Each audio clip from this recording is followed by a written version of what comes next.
தமிழ்நாடு பள்ளிக் கல்வித்துறை சார்பில் பள்ளி மாணவர்களுக்கு கல்வி உதவித்தொகை வழங்கப்பட்டு வருகிறது. இந்த நிலையில் +2 படிக்கும் மாணவியின் பெற்றோர் ஒருவரின் மொபைல் போனுக்கு அறிமுகம் இல்லாத மொபைல் எண்ணிலிருந்து கால் வந்துள்ளது.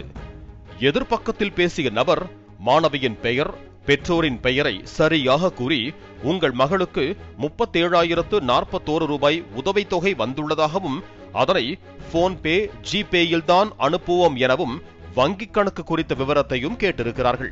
என்ன ஸ்காலர்ஷிப்? இவங்க 12th தானே படிச்சுட்டு இருக்காங்க இப்போ. ஆமா. அவங்க பேர்ல ஸ்காலர்ஷிப் அமௌண்ட் வந்திருக்குன்னு சொல்லிருந்தாங்களா இல்லையா உங்களுக்கு?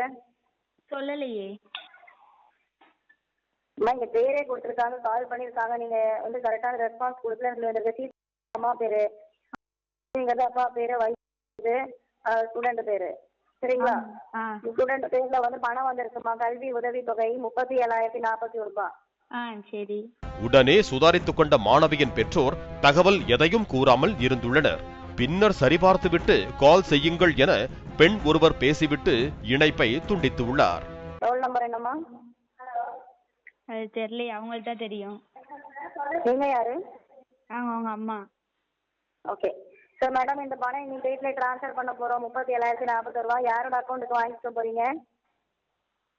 அது எங்கிட்ட அக்கௌண்ட்ல இல்ல, எங்க ஹஸ்பண்ட் வச்சிருக்காங்க. ஜிபேல தான் ஏறும் பணம். ஜிபே அண்ட் போன்பே அப்படி எதுவும் இல்லையே. சரிம்மா, பார்த்துட்டு கால் பண்ணுங்கம்மா. தேங்க்யூ.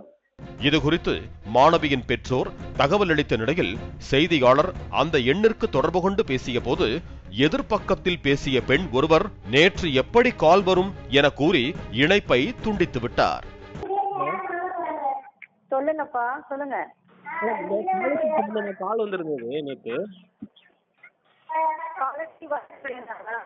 புரியல மேடம், நீங்க என்ன சொல்றீங்க? ஸ்காலர்ஷிப் சம்பந்தமா நேற்று கால் வந்திருந்தது. எப்போ வந்துச்சு? நேற்று நைட்டா? நேற்று எப்படிப்பா கால் வரும்? இல்ல, இந்த நம்பர்ல இருந்து கால் வந்திருக்கேன். அவங்க சொன்னாங்க போன்பே, ஜிபே நம்பர்ல எல்லாம் செக் பண்ணிட்டு கால் பண்றேன். நேற்று பண்ணாங்களா இல்லையான்ட்டு. Okay madam. என்ன டிபார்ட்மெண்ட்ல? தமிழ்நாடு பள்ளிக் கல்வித்துறை சார்பில் வழங்கப்படும் கல்வி உதவி தொகைகள் முழுவதும் மாணவர்களின் வங்கிக் கணக்கிற்கு நேரடியாக செலுத்தப்பட்டு வருவதாகவும் பள்ளிக் கல்வித்துறை அதிகாரிகள் தெரிவித்திருக்கிறார்கள். மேலும் மாணவர்களின் பெயர், பெற்றோர் குறித்த தகவல்களும் சரியாக சொன்னதால் இந்த தகவல் எல்லாம் எப்படி கசிந்தது என்ற கேள்வியும் எழுந்துள்ளது.